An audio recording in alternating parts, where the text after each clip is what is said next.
Hello and welcome to Project Arnau. For today's video, I had the pleasure of interviewing Sirendroid, the great mind behind Call of the Blue, the story of a world of magic and open wide seas. This week's manga is Shaman King, one of my personal favorites. I still remember when I used to watch the anime on Fox Kids so long ago. Those were fun times. Anyway, please enjoy this Yo Asakura fan art. Now, with great happiness I say, let's begin the interview. Hello Sirendroid, I'm happy to have you here. How did the idea of Call of the Blue come to you? Happy to be here. Thanks for having me. Call of the Blue has been a result of one pretty simple idea after stewing in my brain for 5 or so years. The initial story, that first couple of arcs, had pretty much just been the 6 main characters you see in episode 1, and it just grew from there. That initial spark was really just one of those things that came to me when I least expected it. I was just talking to a friend and sort of something came up and I imagined a lone young man on a boat searching for something, and a siren, a creature which should be dangerous in most tellings, coming to help him out. I actually then continued speaking to my friend about that idea, and he came up with a few of the plot points that I later refined and used. It's been such a long time I couldn't precisely tell you what changed when, but I have a bit of a general idea, especially since I have the original draft of the story arcs in a basic script format just so I could get my ideas down. And recently I decided to take that and revamp it a little bit. The biggest change from then to there is I changed the trajectory of a bunch of the smaller arcs. Each episode now has a sort of villain focus, except for the first one. The overarching plot of the entire story is more internal conflicts of each of the individual characters. Specifically, Mayu has some of the bigger internal conflicts she has to deal with over the course of the story, but each individual arc has a bad guy that they have to take down, and that would be each episode. Like, the first episode doesn't have a villain, but that's when James is searching for the Guardian's Temple, and episode 2 has a mermaid that is a villain. You also make illustrations for your characters. Usually, do you create the art for them first, or that comes after you wrote them? I'd say by the time I've drawn the characters, I've thought up at least most of their character art, but I usually draw them before I've written them into a chapter in the way that I have it now. That way, when I describe them, I get the finer details of their designs right. But I do like to have most of their personalities set before designing them, as I want it to, complement them in some way, even if that ends up being like a contrast. This, of course, isn't an issue for all the characters that were in the original draft of the story, but I've added quite a few since then, so I felt there was either just a hole in the story that needed a new character, or I just kind of had an idea to have one character who played 2 roles kind of be split in 2 if it made more sense, things like that. Arkin and Bast in episode 2 are probably the biggest examples of this. The original plot for episode 2 was very, very short. I rushed that one a lot when I was writing it down in the script because I wanted to get to the next stuff. And I found that it took like 2 days for them to accomplish their goal. And there wasn't really a villain at all. They just sort of had to backtrack and go back to the Guardian's Temple, and that was the whole plot. So I sort of added somebody to get into their way, the mermaid I mentioned in question 1. And I also added Arkin and Bast, as I mentioned, who are 2 sailors from a famous sailing kingdom that helped them along. Their designs, those were another ones that just sort of came to me at some point. I ended up looking through like references and things and picking out individual things I liked. And then I sort of, melded those all together with like the purple and gold color scheme to fit the color scheme of their particular crew. And it ended up being a lot of fun molding their personalities off of kind of what I had blended into the design, which is usually the opposite of what I do. So I do like to mix up my character personalities versus design process just to get some interesting variety of design contrasts and personality contrasts. But usually what I mentioned earlier is my process. As a storyteller, what kind of elements do you like to add to your works? Well, one of my favorite things to do is to build a world that slowly has its curtains pulled open throughout the course of the story. I write a lot of character interaction scenes and have their reactions to the world around them help build it up in the perspective of the reader. I love mystery, so I love to put mystery elements into my stories, but I haven't had much practice in writing a proper murder mystery, so I've kind of stayed away from that for now, even though I love the murder mystery genre. this world building and character building suspense gives me the chance to give those kind of clues and reveal something interesting to my readers in the same way without having to plot through an entire murder plot and have all those kind of clues line up. It just seems a lot more intuitive to me to have it be more of a discovering the world around you than like a murder mystery sort of thing. I absolutely love hearing my beta readers and people who check my story out and come back to me guessing what some little clue meant, regardless of whether they're right or wrong. I try not to steal ideas from people who tell me I think this means this, and I go, oh, that's really good, especially since I usually already have a plan for it. But it's so interesting to think, like, well, what if that had been right? I wonder how that would have changed the overall story. I love having people read my story and then interact back with me on, like, what they think about anything really, but the mysteries especially. It's just so interesting to hear that kind of discussion about something you've created. So I'd say probably my favorite element to add to my work would be those clues, that mystery. What kind of a storyteller would you say you are? Okay, I'd say I talk about this a lot when I speak to other writers. I'd say I'm a character-focused storyteller. A lot of people will sort of plan out a plot, and really you could put any characters into it and still have an interesting story. Like, you need good characters, of course you do. But who the characters are doesn't necessarily make the plot what it is, except for like a few changes.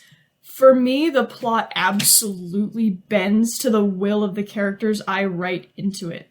Character actions and dialogue almost come naturally in my process. I could not tell you how many times I've been writing something, I have a plan, and right at the last second, it's as if one of my characters told me, no, that's wrong, I would do this.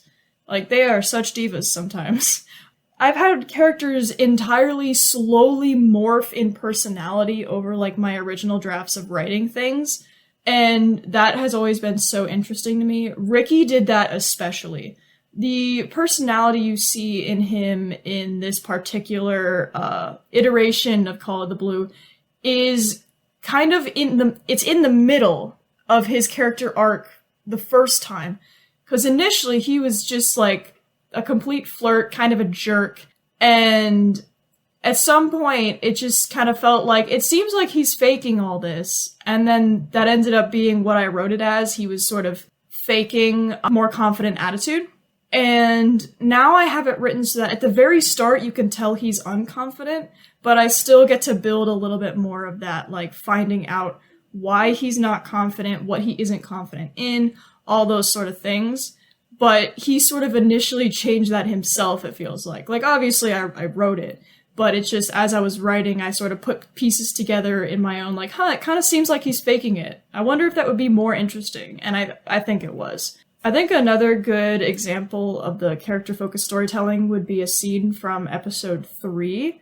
Essentially, Mayu finds out that someone has gone overboard somewhere off not too far from them, and she wants to go save them. The Captain Lulu's probably going to be mad that they went off without asking. They don't really have time to ask her because, someone went overboard. They gotta act quickly. So they just figure they won't tell her, right? They just won't tell her that they're saving this person that fell off the ship. And James throws Mayu in. Mayu's the siren, so she can swim fine, and goes to get her. And then goes and asks one of the nicer crew members, Sky, for help. And Sky, first of all, he's not in the whole panic of trying to save this girl because Mayu has already been thrown into the water to go save her, and by that point it's like out of their hands, so that panic really isn't there anymore.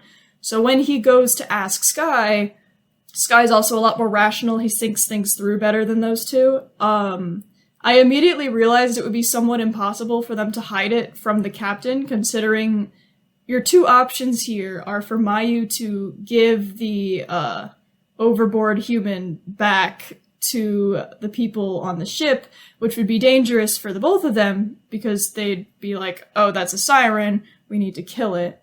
Or her other option is to take the rescued person back to the boat, and it would be basically inevitable at that point that Lulu would find out. So you're either putting Mayu in danger or making it absolutely 100% certain that the captain will find out. And I hadn't even thought of that until they spoke to Sky, and I was like, wow, that was a really stupid idea, actually. But I made them continue having that plan, and Lulu just found out about it. Wasn't too hard of a thing. Any advice or message to storytellers out there? Now, anyone who's a writer out there has probably heard this 1,000 times, so I'll be sure to give some more specific advice in a minute, but I just have to start with keep writing. If it's something you love, you should keep going. And, there's always a chance you don't get traditionally published, but I feel like pursuing either self-publishing or just doing something similar to what I did by publishing it in a serial format for people to read, either for free or maybe deciding to make it a comic instead and using Webtoon. That's what a lot of my friends are doing. It's just as fulfilling, I'd imagine, for some writers, maybe even most writers, especially if you can find a way to get paid for it, which I'm not at the moment, but for me that isn't really super important. Since I'm in computer science, I'm gonna be making a lot of money just fine without, supplementing it with writing. But for those who there are other options for you other than traditional publishing. You just have to sort of reach out and find out about those. Additionally, for more specific advice, I'd say let a story sit for as long as you can manage. And if that means rewriting it multiple times, so be it.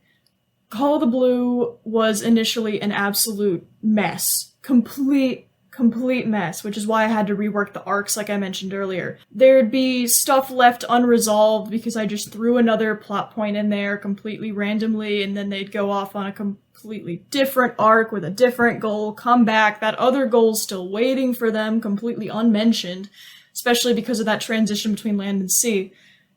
But sort of just letting it sit by itself for a while and kind of mulling over ways to connect everything better and how I could move things around without sort of derailing any of the important things that happened in between. Changing chronology is really hard sometimes because you have to kind of deal with the fact that some things happened specifically to this arc that then affected the next one, but now that you've switched them, it doesn't make as much sense, so you have to come up with alternatives. And letting the story sit so you can come up with the best form of those alternatives for rewriting anything you don't like is really important. So if you have a story that you love and it's just a mess, and it's never going to be coherent like this, don't give up on it and start something new unless you don't like it. If you really love it, keep thinking about it, keep working on it, and the plot will kind of come together for some people, it can just be passive. For others, you're going to have to actively plot those things out and compare your different ideas for it. But either way, it can be done. The story you love can be altered so that it fits a narrative format a little bit better. Or you could be like me and realize there's no way Call of the Blue is going to work with one overarching plot, but each individual plot isn't long enough to make a novel out of, so I'm releasing it in the serial format. So you can either, mull on it to mold your story to a proper medium, or you can mold the medium to your story if you think about it hard enough too. So don't be afraid to do that either. How can we enjoy more from Sirendroid? I don't have that much social media at the moment, but the main place you can find me for updates on posts and art and that sort of stuff would be on Twitter at Sirendroid. And of course, if you want to read the story itself, that would be at calloftheblue.wordpress.com. Hope you all had a good time here. Make sure to check out Call of the Blue. I'm sure you'll enjoy reading it. Link will be in the description box. Truly hope you will be back next week. Bye bye.